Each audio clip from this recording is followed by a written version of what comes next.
ప్రభువైన యేసుక్రీస్తు నామములో మీ అందరికీ నా వందనాలు చెల్లించుకొంచున్నాను. దేవుని యొక్క మహాకృపను బట్టి దేవుడు మనల్ని ఈ సంతోషకరమైన క్రిస్మస్ మాసంలోనికి ప్రవేశింపజేసినందుకు దేవునికి నా హృదయమంతటితో వందనాలు చెల్లించుకొంచున్నాను. అవునండి, క్రీస్తు పుట్టుక అనేది సమస్త మానవాళికి ఎంతో సంతోషకరమైన సువర్తమానం. కాబట్టి కేవలం మన ఇండియా మాత్రమే కాదు, old world can celebrate Christmas in a different ways according to their styles, according to their needs, according to their desires.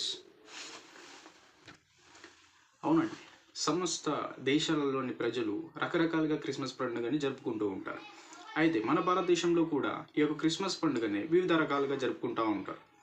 చాలామంది ముందుగానే సిద్ధపడుతూ ఈ క్రిస్మస్కి ఏం చేయాలి, ఎలా ఉండాలి, ఏమేమి కొనుక్కోవాలి, ఏమేమి ధరించాలి, ఏ ఆభరణాలు తీసుకోవాలి, ఎలాంటి పిండి వంటలు చేసుకోవాలి, ఏ రకంగా సంతోషకరంగా ఇక క్రిస్మస్ని చేసుకోవాలని ఎంతో ప్లాన్డ్గా ప్రిపేర్ అవుతూ దేవుని నామాన్ని మహింపరుస్తూ మనం సంతోషంగా ఉండాలి, సంతోషంగా ఇక క్రిస్మస్ని జరుపుకోవాలని చెప్పేసి రకరకాలుగా సిద్ధపడుతూ ఉంటారు. మంచిది, చాలా మంచిది. దేవుని పుట్టుకని జ్ఞాపకం చేసుకుంటూ సంతోషంగా క్రిస్మస్ పండుగని ఆరాధించుకుంటూ జరుపుకోవడం అనేది చాలా మంచిది. కానీ ఇక్కడ మనం గమనించాల్సిన విషయం ఏంటంటే, ప్రతి ఒక్కరూ క్రిస్మస్ పండుగను జరుపుకుంటారు, దేవుని ఆరాధిస్తారు, అనేక ప్రార్థన కోరికలు పెట్టుకుంటారు, అనేక ప్రైజ్ మీటింగ్స్ జరుగుతూ ఉంటాయి, సంతోషంగా క్రిస్మస్ని జరుపుకుంటూ ఉన్నాం. ప్రతి సంవత్సరం ఈ రీతిగా జరుపుకుంటూనే ఉన్నాం. కానీ ఒక్కసారి మనం ఆలోచించాల్సిన విషయం ఏంటంటే, అసలు ఎందుకు మనం క్రిస్మస్ జరుపుకుంటున్నాం? What is the real Christmas? ఎప్పుడైనా ఆలోచించామా? అసలు క్రిస్మస్ ఎందుకు జరుపుకుంటున్నాం? క్రీస్తు పుట్టుక. క్రీస్తు ఎందుకు పుట్టాల్సి వచ్చింది? ఎందుకు భూమి మీదకి రావాల్సి వచ్చింది? దేని చేత, ఎందుకోసమని ప్రభువైన యేసుక్రీస్తు ఈ లోకంలో పుట్టి మనందరికీ క్రిస్మస్ పండుగను అనుగ్రహించాడు? ఈ విషయాన్ని ఎప్పుడన్నా ఆలోచించామా మనం? ఒక్కసారి జ్ఞాపకం చేసుకున్నాం. అసలు ప్రభువైన యేసుక్రీస్తు ఎందుకు ఈ లోకానికి వచ్చాడు అనేది మనం ఆలోచించినట్లయితే, నిర్గమకాండము 20వ అధ్యాయము 3వ వచనం నుంచి 17వ వచనాలు మనం గమనించినట్లయితే అక్కడ దేవుని ఆజ్ఞల్ని మనం చూస్తూ ఉంటాం. దేవుడు మొత్తం 10 ఆజ్ఞలను మనకి ఇచ్చాడు. అయితే ఈ 10 ఆజ్ఞలను ఇచ్చే ముందు కొంచెం బ్యాక్గ్రౌండ్లోకి మనం వెళ్తే, దేవుడు సమస్త సృష్టిని సృష్టించిన తర్వాత మానవాళి అనేది కొనసాగుతూ ఉన్నప్పుడు ఈ భూలోకంలోని ప్రజలు తమ ఇష్టానుసారంగా జీవితాన్ని చలామణి చేస్తూ వాయ వరుస లేకుండా రకరకాల పాపాలతోటి ఎంతగానో విచ్ఛిన్నం అయిపోయి ఇష్టానుసారంగా జీవిస్తూ దేవునికి కన్నీళ్లు తెచ్చినట్టుగా మనం చూస్తూ ఉంటాం. అది నేను చెప్పడం కాదండి, పరిశుద్ధ గ్రంథంలో మనం చూసినట్లయితే ఆదికాండం 6వ అధ్యాయం 6వ వచనంలో దేవుడు క్లియర్గా చెప్తా ఉన్నాడు. అక్కడ తాను భూమి మీద నరులను చేసినందుకు యెహోవా సంతాపము నుండి తన హృదయంలో నొచ్చుకొనెను.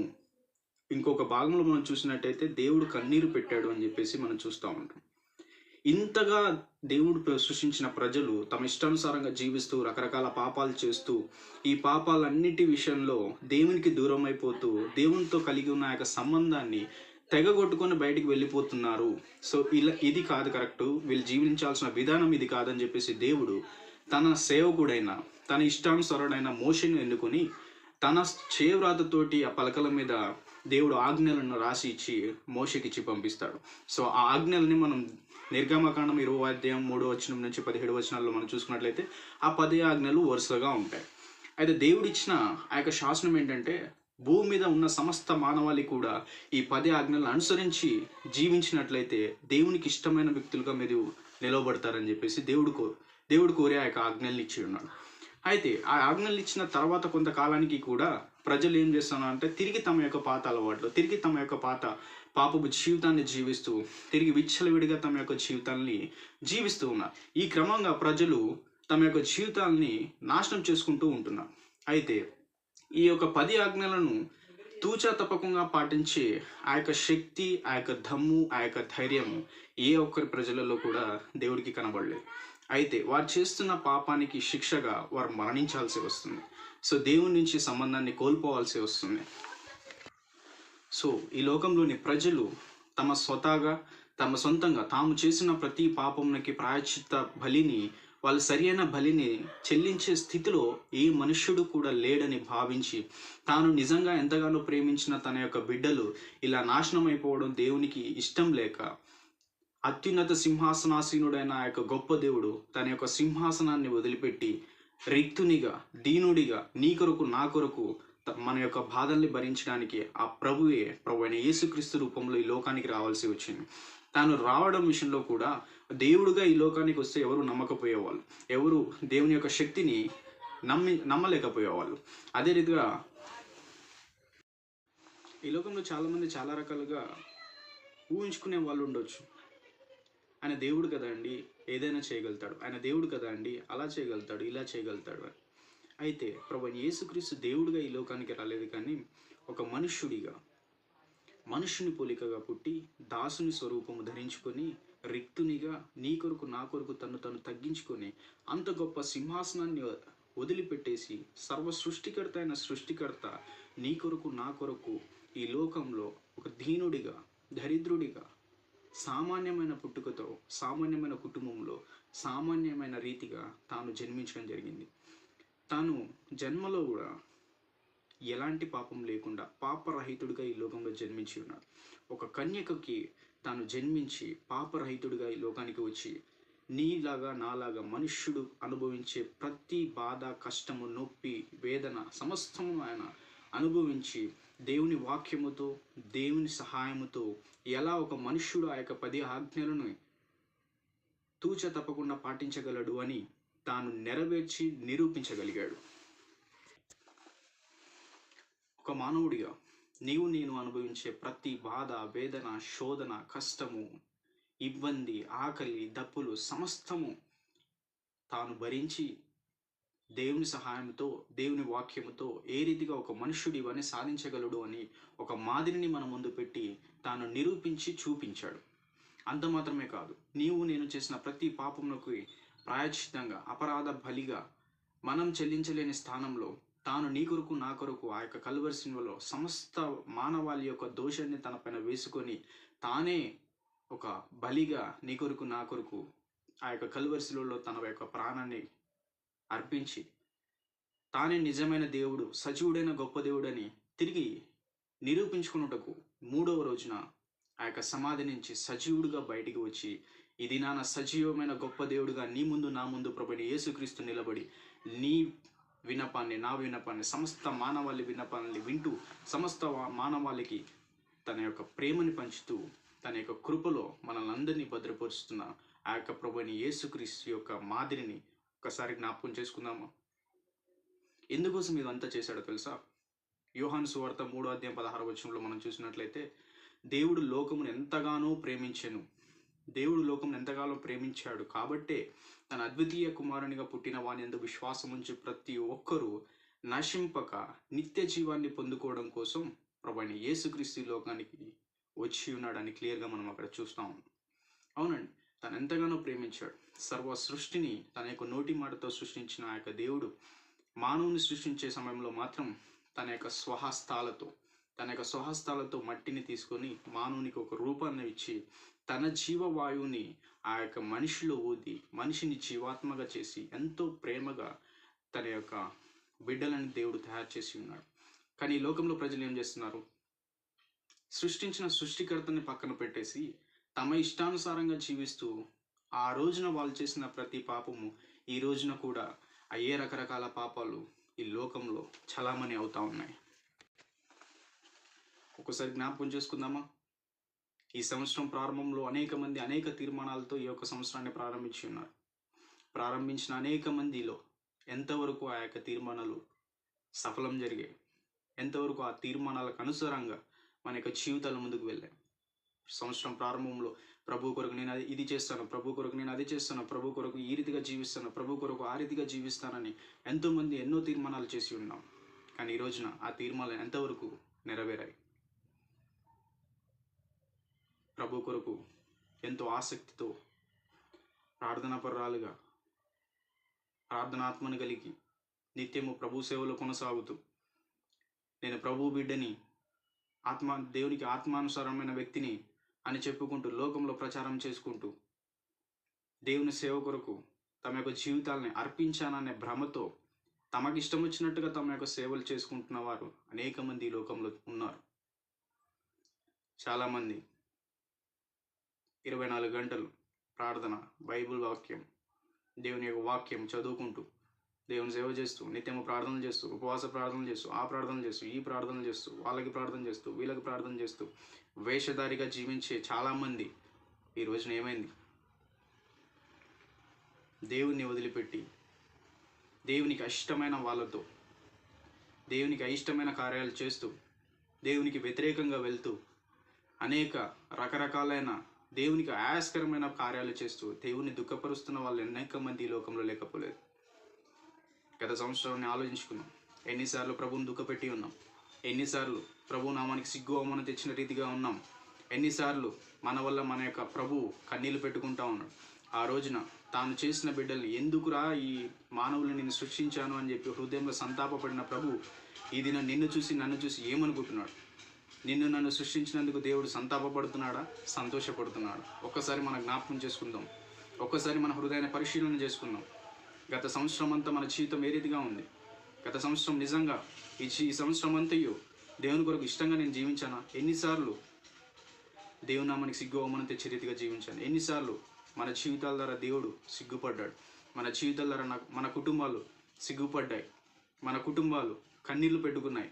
ఎన్నిసార్లు మన జీవితం మనకైనా ఆశీర్వాదకరంగా ఉందా? ఏటుపోతుంది మన జీవితం? ఒక్కసారి జ్ఞాపకం చేసుకున్నాం. ఈ క్రిస్మస్ అన్ని క్రిస్మస్ల లాగా కాదు, ఒక అర్థసహితమైన క్రిస్మస్గా ఈ క్రిస్మస్ జరుపుకోవాలని ప్రభు పేరిట మిమ్మల్ని కోరుకుంటున్నాను. జరిగిపోయింది. రేపటి రోజు అనేది నమ్మకం లేదు. దేవుడు అవకాశం ఇచ్చిన ఈ దినాన్ని సద్వినియోగం చేసుకుందాం. ఏ రకంగా క్రిస్మస్ చేసుకుందాం, ఏ రకంగా అలంకరించుకుందాం. బాహ్య మన శరీరాన్ని ఏ రీతిగా అలంకరించబడినా అది సంతోషకరంగా ప్రభువుకి ఉండదు. కానీ నీ అంతరంగ స్థితి, నీ యొక్క హృదయం ఏ రీతిగా అలంకరించుకుంటున్నావు? పాత క్రిస్మస్ లాగానే ఆచారకరమైన క్రిస్మస్గా ఈ యొక్క క్రిస్మస్ నీ జీవితంలో వెళ్తుందా? ఒక్కసారి ఆపు, పరిశుద్ధపరుచుకో, సరి చేసుకో, ప్రభు పాదాల దగ్గర పట్టుకో. ఈ సంవత్సరంలో ఎక్కడెక్కడ తప్పిపోయి ఉన్నాము అన్ని ప్రభు సన్నిధిలో మనం కుమ్మరించినట్లయితే కన్నీళ్ళు ఆగవండి. దేవునితో మాట్లాడండి. అవును ప్రభువా, ఈ సంవత్సరం అంతా ఎన్నోసార్లు నీకు ఆయాస్కరంగా జీవించి ఉన్నాను, ఎన్నో మార్లు వెనక్కి తిరిగి వెళ్ళిపోయిన వారిగా ఉన్నాను, ఎన్నో మార్లు నా యొక్క సొంత ఆలోచనలు, సొంత క్రియలు, సొంత జ్ఞానంతో నేను ముందుకు వెళ్ళి ఉన్నాను. ఎన్నోసార్లు నీ మీద ఆధారపడకుండా దారి తప్పిపోయి ఉన్నాను. దయచేసి నన్ను క్షమించు. ఈ యొక్క క్రిస్మస్ పాత క్రిస్మస్ లాగా కాదు, ఈ యొక్క క్రిస్మస్ ఆచార రీతికరమైన క్రిస్మస్గా కాదు, కానీ ఒక మార్పు కలిగిన క్రిస్మస్గా, అర్ధసహితమైన క్రిస్మస్గా, సంతోషాన్ని తీసుకొని వచ్చే క్రిస్మస్గా, అన్నిటికంటే మించి నా ఆత్మని పరిశుద్ధపరిచి పవిత్రపరిచే క్రిస్మస్గా నా జీవితంలో ఉండేలా దీన్ని చేయని ప్రభుని అడుగుదాం. ప్రభు తప్పకుండా మనకి సహాయం చేస్తాడు. మన హృదయాన్ని పరిశుద్ధపరచడం మాత్రమే కాదు, కానీ మన ఇంటిని క్రీస్తు ప్రేమతో అలంకరించుకునేలాగా ప్రభు మనల్ని అలంకరించి అనేక మందికి ఒక వెలుగుని పంచే క్రైస్తవుడిగా దేవుడు నిన్ను నన్ను చేయడానికి సిద్ధంగా ఉన్నాడు. బ్యాలెన్స్ ఏంటంటే మనం ప్రభు దగ్గరికి రాకపోవడమే, మనం ప్రభు సన్నిధిలో కుమ్మరించకపోవడమే. మన జీవితాన్ని ప్రభు గర్పిద్దాం. బ్రతికితే ప్రభు కొరకు బతుకుతాం, చస్తే ప్రభు కొరకు చచ్చిపోదాం. కానీ దేవుణ్ణి వదిలిపెట్టి దేవునికి దూరంగా మాత్రం మనం పారిపోలేం. నువ్వు ఏ మూలన ఉన్నా దేవుడు నిన్ను చూస్తూ ఉన్నాడు, ఎక్కడ దాచుకున్నా దేవుడు నిన్నే చూస్తూ ఉన్నాడు. ఏం చేసినా ప్రభు నిన్ను చూస్తున్నాడు అనేది ఒకసారి గమనించు. దేవుడు తన యొక్క ప్రాణం పెట్టి నిన్ను నన్ను కొని ఉన్నాడు. అందుకోసమే ఇమ్మానుయేలు అని పేరుకు అర్థం ఏందో తెలుసా? దేవుడు మనకి తోడు అని. యేసుక్రీస్తు అనగా రక్షకుడు. ఆయన ఎల్లప్పుడూ మనల్ని రక్షించేవాడు, కాపాడేవాడు, ప్రేమించేవాడు, క్షమించేవాడు. అంత గొప్ప ప్రభువు ఈ లోకంలో పుట్టి ఉన్నాడు. మరి నీ హృదయంలో, నీ కుటుంబంలో ఏ స్థానంలో ఉంది? నిజంగా ప్రభు అయిన యేసుక్రీస్తు నీ హృదయంలో పుట్టి ఉన్నాడా? నీ జీవితం ధన్యం. నీ కుటుంబంలో పుట్టి ఉన్నాడా? నీ కుటుంబము ధన్యమైన కుటుంబం. ఒకసారి ఆలోచించుకుందాం, పరిశీలించుకుందాం, పరీక్షించుకుందాం. గత కాలంలో కాకుండా ఈ యొక్క క్రిస్మస్ అనేది మన జీవితంలో ఒక అర్థసహితమైన క్రిస్మస్గా ఉండాలని ప్రభు పేరిట మిమ్మల్ని కోరుచున్నాను. మత్తయి సువార్త 1వ అధ్యాయం 8 నుంచి 25 వచనాలు చూసుకుందాం. లూకా సువార్త 2వ అధ్యాయం 10 నుంచి 14 వచనాలు మనం చూసుకున్నట్లయితే క్రీస్తు పుట్టుక ఏ రీతిగా జరిగింది అనేది మనం అక్కడ చూస్తాం. దేవుడు ప్రభు అయిన యేసుక్రీస్తు ఈ లోకానికి రావడానికి ముందే దేవుడు తన యొక్క బిడ్డల్ని సిద్ధపరచుకొని ఉన్నాడు. మరియా, యోసేపు వారిని సిద్ధపరచుకున్నప్పుడు ప్రభు అయిన యేసుక్రీస్తు కొరకు తమ యొక్క జీవితాన్ని అర్పించారు. క్రీస్తు పుట్టిన తరువాత క్రీస్తును చూడకు అనేక మంది శాస్త్రులు, అనేక మంది జ్ఞానులు, అనేక మంది ప్రజలు ప్రభు కొరకు ఆరాటపడుతూ ఆతురతతో ప్రభువుని చూడాలి, నా ప్రభువుని చూడాలి అని పరుగులాడుతూ ప్రభువుని కలుసుకొని సంతోషభరితులైన విధానాన్ని మనం చూస్తూ ఉంటాం. ఈ దినాన ప్రభు నీ జీవితంలో ఉంటే ఎంత గొప్ప సంతోషం తెలుసా? క్రిస్మస్లో నువ్వు ఎంత సంతోషంగా ఇక క్రిస్మస్ని జరుపుకుందామో నువ్వు ఆలోచిస్తున్నావు, కానీ దేవుడు నీ జీవితంలో ఉంటే అంతకి 10 రెట్ల సంతోషాన్ని దేవుడు నీ హృదయంలో కలిగించగలడు, నీ కుటుంబంలో కలిగించగలడు. వ్యాధి బాధ శోధన ఇరుకు ఇబ్బంది కష్టం సమస్తము పక్కన పెట్టేసి క్రీస్తు నీతో ఉంటే, నీ కుటుంబంలో ఉంటే అది చాలండి. సమస్త విషయాలకి చాలిన దేవుడు మన ప్రభు అయిన యేసుక్రీస్తు. ఆ విషయాన్ని జాగ్రత్తగా గమనించండి.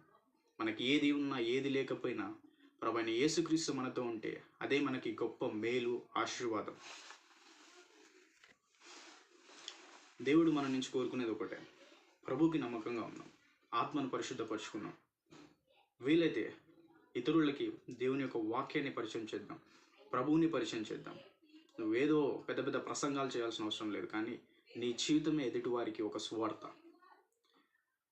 క్రీస్తు పుట్టుక అనేది ఎంత సంతోషకరమైన సువర్తమానము అనేది సర్వ మానవాళికి మనకి తెలుసు. కానీ నీ జీవితం నా జీవితం అనేది ఒక క్రొత్త సువార్త అనేది మనం ఒకసారి జ్ఞాపకం చేసుకోవాలని ప్రభు పేరిట మిమ్మల్ని కోరుచున్నాను. నిన్ను వలె నీ పొరుగువారిని ప్రేమించు అన్న ఒక్క ఆజ్ఞతోటి సమస్త 10 ఆజ్ఞలు ఇంక్లూడ్ అయి ఉన్నాయి. ఈ విషయాన్ని జాగ్రత్తగా గమనించాం. నిన్ను వల్ల నీ పొరుగువారిని ప్రేమించే స్థితిలోనికి మనం వచ్చినట్లయితే దేవుని ప్రేమని ఇతరులకు పంచే వారంలో మనం ముందు వరుసలో ఉంటాం. అనేక మంది అనేక రకాల అవసరతలతో ఉండొచ్చు, మన దగ్గర ఏమీ లేకపోవచ్చు, కానీ క్రీస్తు ప్రేమని వారికి పంచినట్లయితే వారు అనేక మందికి ఆ ప్రేమని పంచి క్రీస్తు బాటలో నడిచేవారుగా ఉంటారు. వీలైతే మీరు ఏవేవైతే కొనుక్కోవాలనుకుంటున్నారో, ఏవేవైతే ఆభరణాలు తీసుకోవాలనుకుంటున్నారో, ఏవేవైతే చేసుకోవాలనుకుంటున్నారో దానిలో కొంత భాగాన్ని తీసి వీలైతే లేని వాళ్ళకి ఇవ్వండి. ఎవరైతే అవసరతలో ఉన్నారో వాళ్ళకి పంచండి. ఆ పంచడం ద్వారా క్రీస్తు ప్రేమను వారికి పరిచయం చేయండి. క్రీస్తు బిడ్డలుగా నువ్వు వేరే సువార్త చేయాల్సిన అవసరం లేదు, కానీ నీ ప్రేమని వారికి పంచినట్లయితే దేవుడు వారి జీవితాల్లో అద్భుతాలు చేయడం మాత్రమే కాకుండా నువ్వు ఎంతైతే పంచుతావో దానికి రెట్టింపు దేవుడు నిన్ను ఆశ్రయించి దీవిస్తాడు. తన ఆకాశమైన ధననిధిని విప్పి నీవు పట్టజాలనంతమైన విస్తారమైన దీవెల్ని ప్రభు నీ యందు కుమ్మరించాడని ఇది పక్కాగా నమ్మండి. వీలైతే ఎదుటివారికి సహాయం చేయండి. నీకున్న దాంట్లో ఇది ఎదుటివారికి సహాయం చేయండి. దేవుడు మిమ్మల్ని ఆశీర్వదిస్తాడు, మీ కుటుంబాన్ని ఆశీర్వదిస్తాడు. జరుపుకుందాం, సంతోషంగా క్రిస్మస్ని జరుపుకుందాం. కానీ అర్థసహితమైన క్రిస్మస్గా, మార్పు కలిగిన క్రిస్మస్గా, దీవెనకరమైన క్రిస్మస్గా, క్రీస్తుని ఎదుటివారికి పరిచయం చేసే క్రిస్మస్గా, నీ జీవితం మార్పు కలిగి ప్రభుతో ఇంకా దగ్గర సంబంధాన్ని కలిగి ఉండే క్రిస్మస్గా ఈ క్రిస్మస్ జరుపుకోవాలని ప్రభు పేరిట మిమ్మల్ని అందరినీ కోరుచున్నాం. దేవుడి యొక్క మాటల్ని మన వినికిడిలో దీవించి ఆశీర్వదించాలని నా మనస్ఫూర్తిగా కోరుకుంటున్నాను. నీవు నిజంగా మార్పు కలిగి ఒక నూతన క్రిస్మస్గా ఈ క్రిస్మస్ని జరుపుకోవాలని నువ్వు ఆశించినట్లయితే దయచేసి ఒక ప్రార్థనలో ఏకీభవించాలని ప్రభు పేరిట మిమ్మల్ని కోరుచున్నాను. పరిశుద్ధమైన తండ్రి, జీవం కలిగిన దేవా, నీకెంతో లెక్కలేని స్తోత్రములు చెల్లించుకుంటున్నాం. నీ యొక్క అత్యంత మహాకృపను బట్టి నన్ను, మమ్మల్ని అందరినీ, దీన్ని వీక్షిస్తున్న ప్రతి ఒక్కరిని ఈ యొక్క క్రిస్మస్ మాసంలోనికి ప్రవేశింపజేసిన నీ యొక్క గొప్ప ప్రేమను బట్టి నీకెంతో లెక్కలేని స్తోత్రములు చెల్లించుకుంటున్నాం. అవును ప్రభువా, గత కాలంలో అనేక మార్లు నిన్ను దూషించిన వారంగా, అనేక మార్లు ప్రభా తప్పుడు మార్గంలో నడిచిన వారంగా, అనేక మార్లు మా యొక్క సొంత జ్ఞానంతో, సొంత ఆలోచనలతో, సొంత ఇచ్చలను నెరవేర్చుకోవడం కోసం రకరకాల పాపాలు చేస్తూ నీకెంతో దుఃఖాన్ని తెచ్చిన వారంగా మేము జీవించి ఉన్నామని నీకు సన్నిధిలో ఒప్పుకొంచున్నాం. ప్రభువా, మరి ఈ యొక్క క్రిస్మస్ గడిచిన క్రిస్మస్ లాగా ఆచారకరమైన క్రిస్మస్గా మా యొక్క జీవితంలో ఉండకుండా ప్రభా ఒక మార్పు కలిగిన క్రిస్మస్గా, దీవెనకరమైన క్రిస్మస్గా, అన్నిటికంటే మించి నా ఆత్మను పరిశుద్ధపరిచి పవిత్రపరిచి నీతో ప్రభా మరి దగ్గర సంబంధాన్ని కలిగి నీతో ప్రభా మరి ప్రారంభించే క్రిస్మస్గా ఈ యొక్క క్రిస్మస్ నా జీవితంలో చేయమని కోరుచున్నాను. ప్రభా దీన్ని వీక్షిస్తున్న అనేక మందిని ప్రభా మీరు జ్ఞాపకం చేసుకోమని వేడుకొంచున్నాను. ప్రతి ఒక్కరిని ఈ క్షణం ప్రభా మీరు ముట్టుమని వేడుకొంచున్నాను. ఎవరు ఏ స్థితిలో ఉన్నప్పటికీ ప్రభా మీరు యొక్క హస్తాన్ని వారిపైన ఉంచండి. మీరు వారితో మాట్లాడండి, నాతో మాట్లాడండి, మా యొక్క జీవితాలని మార్చండి. ఏ ఏ తప్పుడు మార్గాలలో మేము జీవిస్తున్నాము వాటన్నిటి నుంచి విడిపించి ప్రభా మరి క్రీస్తుతో క్రిస్మస్లోకి అడుగుపెట్టే వారంగా మా జీవితాల్లో నీ గొప్ప కార్యాలు జరిగించి నా జీవితంలోనూ నా కుటుంబంలోనూ దీన్ని వీక్షిస్తున్న ప్రతి ఒక్కరి జీవితాలలో వారి కుటుంబాల్లో నీ గొప్ప క్రిస్మస్ సంతోషకరమైన మేలులు మీరు కుమ్మరించి మీ యొక్క నామాన్ని మా యొక్క జీవితాల మహిమపరుచుకోమని వేడుకుంటున్నాను. అంత మాత్రమే కాకుండా ప్రభువా ఈ యొక్క క్రిస్మస్లో మేము ఏ అయితే కార్యక్రమాలు చేయాలనుకుంటున్నామో, ఏ అయితే యాక్టివిటీస్లో పాల్పొందాలని అనుకుంటున్నామో, ఏ రీతిగా అయితే ప్రభా మరి తండ్రి సంతోషకరంగా ఈ యొక్క క్రిస్మస్ని జరుపుకోవాలనుకుంటున్నామో వాటిలో కొంత ప్రభా మరి తండ్రి లేని వారికి, అవసరతలో ఉన్న వారికి సహాయం చేసే రీతిగా మా యొక్క హృదయాల్ని తెరిచి నీ యొక్క ప్రేమను ఎదుటి వారికి పంచే స్థితిలో ప్రతి ఒక్క బిడ్డ ఉండడానికి నీ కృప అనుగ్రహించి ఆశీర్వదించమని ప్రభా దీన్ని వీక్షించిన ప్రతి ఒక్కరికి జీవితాలను నీ గొప్ప మేలుని నింపి ఆశ్రయించి నీ యొక్క నామాన్ని మహింపరచుకోమని నీవు ఇప్పటివరకు చేసిన ప్రతి మేలు ఉపకారములకే నీకెంతో లెక్కలేని స్థుతులు స్తోత్రములు చెల్లించుకొంచు మా జీవితాన్ని నీ చేతిలో పెట్టి సమస్త మహిమ ఘనత ప్రభావాలు మీరే పొందుకోమని వేడుకొంచు. నా ఈ చిన్ని స్తుతి ప్రార్థన నీ కుమారుడు మా రక్షకుడైన ప్రభువైన యేసు క్రీస్తు నామంలో స్తుతించి ప్రార్థించి బ్రతిమలాడి వేడుకొంచున్నాను తండ్రి. Amen, amen. దేవుడు మిమ్మల్ని అందరినీ దీవించి ఆశ్రయించాలని ప్రభు పేట కోరుకొంచున్నాను. Thank you.